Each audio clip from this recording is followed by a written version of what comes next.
खुदा का वास्ता रात में आंख खुल जाए ना और नींद ना पड़ती हो या पड़ती हो, कोई भी कंडीशन हो, रात काटने के लिए मोबाइल ना उठाना।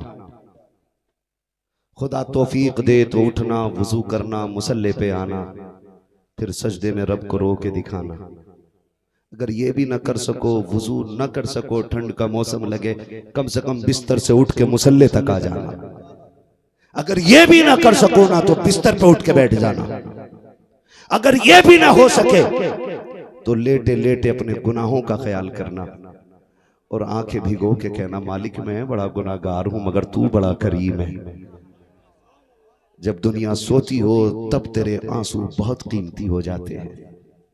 फिर रो के कहना, तू तो करीम है ना मालिक, हो गई खता, कोई बहाना नहीं, कोई झूठ नहीं, मालिक बहक गया, नफ्स ले गया वहां तक, अगर तू तो करीम है ना, तूने तो वादा किया है ना, जो एक बार रो के दिखा देगा मैं सारी खता बख्श दूंगा। बस इतना कह देना, वो इतना करीम है कि तेरी आंख लगने से पहले तुझे जन्नत की बशारतें अता फरमा देगा।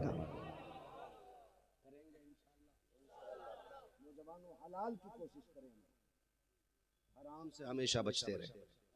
अल्लाह दरवाजे तब खोलता है जब यकीन सिर्फ अल्लाह पे हो, यकीन सिर्फ अल्लाह पे हो। अगर आपको मेरी बात पे यकीन ना हो तो बद्र की तारीख पढ़ो।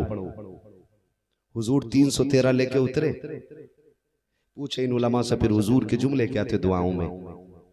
मालिक कुल कमाई लेके आ गए, ये मेरे हुजूर के दुआ का मफहूम था। मालिक मैं सारी कमाई लेके आ गए, अगर ये मिट गए ना तो फिर कयामत तक कोई तेरा नाम लेने वाला नहीं रहेगा। मालिक ये मेरी 313 पूरी कमाई है, अगर ये भी शहीद हो गए फिर कयामत तक तेरी वादानियत का कोई परचम नहीं उठाएगा। मालिक इनकी मदद कर।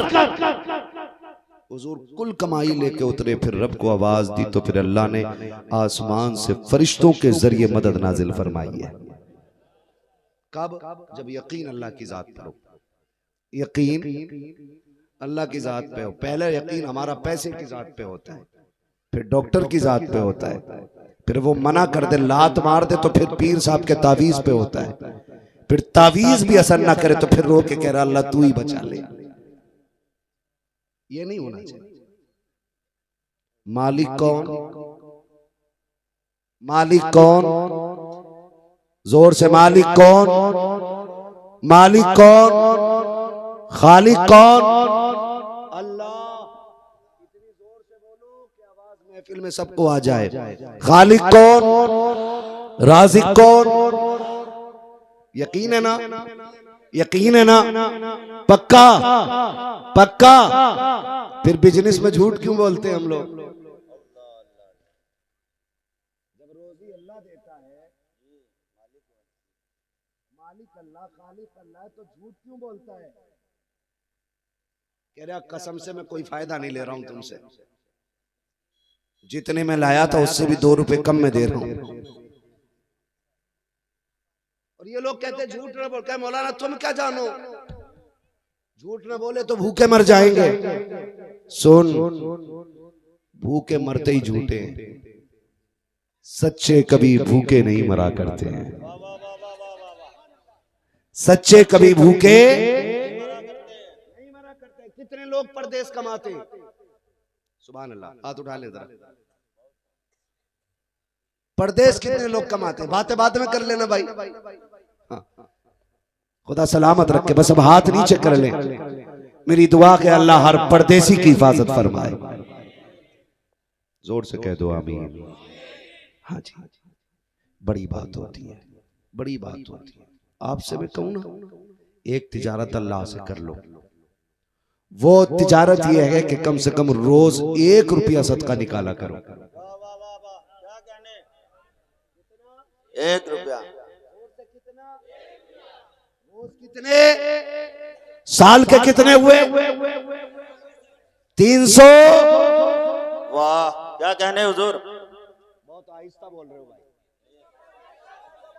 पढ़े लिखे लोग हैं ना, यकीन करें अल्लाह राजी हो आपसे। क्या करूं, किस्मत में माइक ही इतनी लेट लिखा था, वरना मैं और बोलता। नाराज तो नहीं है सेक्रेटरी साहब?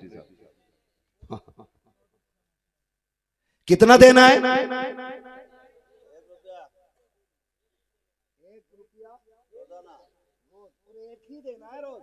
वाह, 7 दिन के इकट्ठे निकाल के नहीं रखने, क्या बात है। रोज देना और एक देना। वो जब 365 इकट्ठे हो जाए ना, तो फिर तलाश करो कोई मदरसा, क्या बात है, सुभान अल्लाह, जहां कुरान वाले पढ़ते हो, सुभान अल्लाह। और जाके मोहतमिम से कहो कि ये पैसे का खाना मेरी तरफ से कुरान वालों को खिलाओ। सुभान अल्लाह, सुभान अल्लाह। तुम नहीं जानते हो, हाय, हाय, हाय। शायद समझ में आ जाए तुम्हारी ये बात, इसलिए मैं कोशिश कर रहा हूं। अल्लाह करे ये जहन में बात आ जाए आपके। जब वो खाना जो हम कुरान वालों को खिलाते, साल के कितने थे? 365। अगर हम होटल में खाने बैठ जाए तो एक दिन में कितने चले जाते हैं?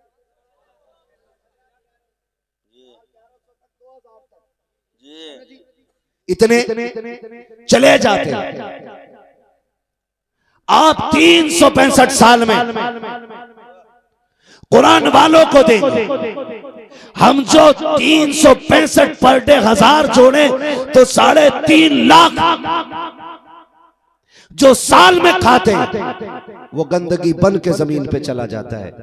और जो तेरे 365 कुरान वाले खाएंगे ना, वो दुआ बन के सीधी रब के अर्श पे चला जाएगा। फिर आप दुनिया के किसी कोने में रहोगे, ये भूखों के हलक से उतरे हुए लुक्मे तुम्हारी हिफाजत करते रहेंगे, ये लुक्मे तुम्हारी हिफाजत करते रहेंगे। वो एक साहब ने मुझे फोन किया, बोले भाई हजरत अल्लाह का बड़ा करम है, मैं गाड़ी चलाते चलाते बच गया। मैंने कहा कैसे? कहा आंख लग गई थी और गाड़ी फिर भी सीधी चलती रही।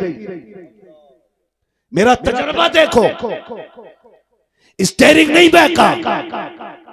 मैंने कहा मुंह बंद कर, मुझे ये बता नेकी कौन सी करता है,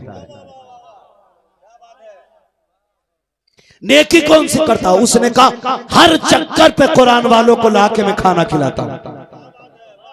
तो मैंने कहा फिर बात ना कर, खत्म हो गई बात। मैंने कहा तू सो रहा था, कुरान वालों की दुआएं तेरी गाड़ी संभाले हुए थी।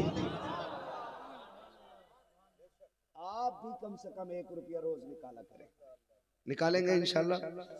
ये तो परदेसियों के लिए थी। आखिरी बात उन लोगों के लिए जो रोज घर पे खाना खाते हैं, कोशिश ये करो कि एक दिन का भी खाना ऐसा ना हो जो बगैर मेहमान के आप खाएं। मैं अलग टॉपिक पे बात कर रहा हूं, मैं फिर कहूंगा मैं जन्नत नहीं बांट रहा हूं। कोशिश ये करो कि एक वक्त का खाना भी बगैर मेहमान के आप ना खाएं। वो कहा था अल्लाह मेरे रिस्क की बरकत न चली जाए, 2 रोज से घर में मेरे मेहमान नहीं है। सुन रहे हैं ना? 2 रोज से घर में मेरे 2 रोज से घर में मेरे मेहमान नहीं है। कोशिश ये करना बगैर मेहमान के खाना ना खाओ। अगर कोई इंसान ना मिल सके ना, तो कुत्ते तलाश करना, आधी रोटी कुत्ते को ही डाल देना। कुत्ता भी ना मिल सके ना, तो घर में चूंटियों के सुराख तो होते ही है ना, कम से कम चूंटियों को खिला देना, ताकि हर वक्त के खाने में कोई ना कोई तरह मेहमान रहे। अब बड़ी बात बताने लगा, बहुत अच्छे।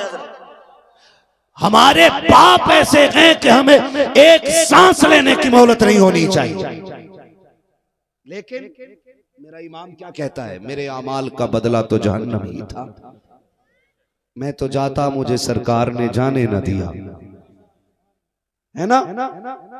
तो गुनाह इतने हैं कि एक सांस की मोहलत ना हो, फिर तबागियां मुसल्लत होती, तो अकीदे रब से कमजोर करते हम। फिरौन का नाम सुना है? फिरौन का क्या करता था? ये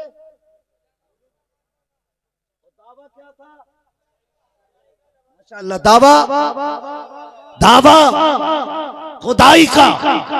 मुहद्दिसीन फरमाते कि ये अपने आप को खुदा कहने वाला रब की जमीन पे जिंदा क्यों था,